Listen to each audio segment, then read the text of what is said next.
nous faisons face à un ennemi invisible dont les effets dévastateurs n'épargnent aucun secteur d'activité. Notre économie est affaiblie, des emplois sont perdus, des entreprises tournent en mode dégradé, nos écoles et nos universités sont toujours fermées, nos frontières sont fermées et surtout notre système de santé a besoin de soutien substantiel.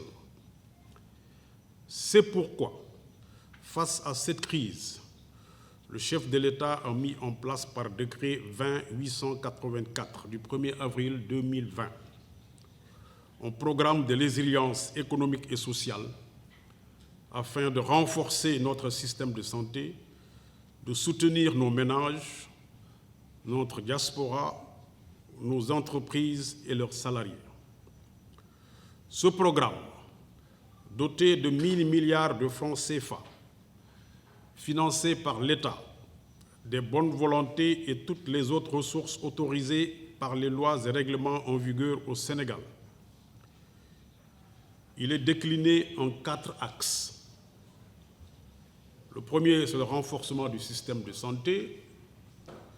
Le second, renforcement de la résilience sociale des populations. Le troisième axe, la stabilité macroéconomique et financière pour soutenir le secteur privé et préserver les emplois. Et le quatrième et dernier axe, l'approvisionnement régulier en hydrocarbures, produits médicaux, pharmaceutiques et denrées de première nécessité. Le décret qui crée le Force Covid-19 a fixé un cadre réglementaire de fonctionnement à travers un comité stratégique et un comité technique dont les attributions sont clairement définies. Par ailleurs, en complément de ce dispositif, un comité chargé du suivi de la mise en œuvre des opérations du Fonds a été institué avec une composition représentative des différentes forces vives de la nation. Dès lors, les conditions d'une gestion transparente des ressources du Force Covid-19 sont garanties par les instruments ainsi mis en place par l'autorité.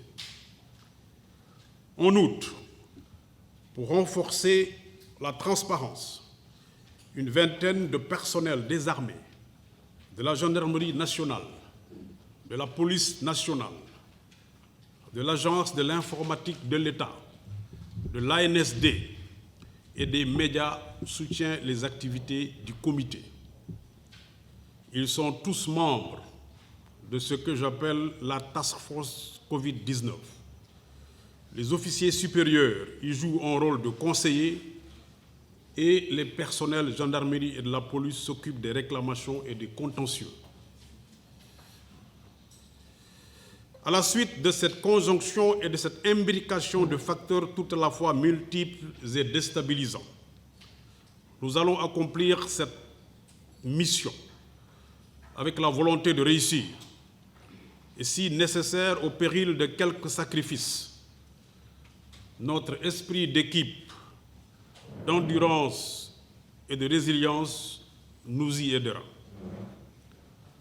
Cette exaltante mission qui vaut tous les désintéressements nous impose un devoir de dialogue, un devoir de partage, mais également un devoir de transparence pour l'intérêt exclusif du Sénégal.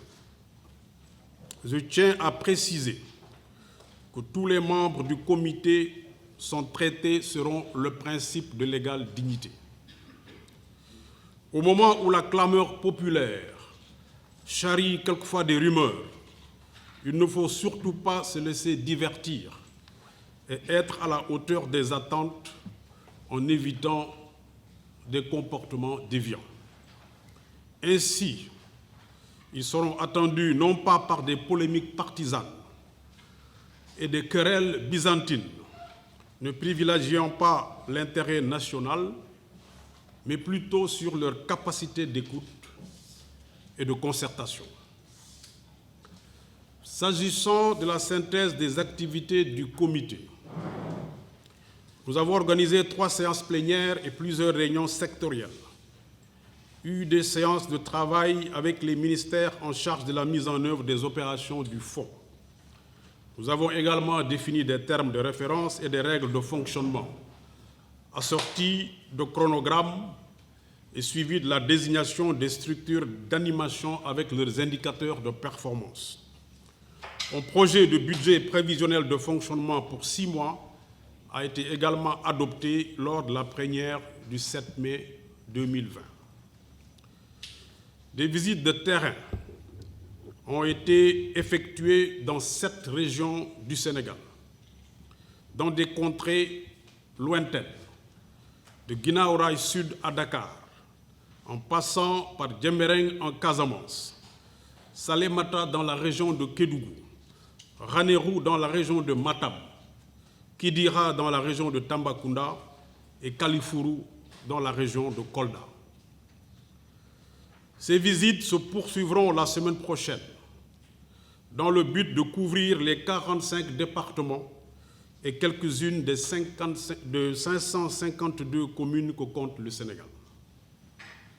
Toutes ces visites vont alimenter le tableau de bord à partir de données issues du terrain et collectées au sein des ministères sectoriels et des structures d'exécution.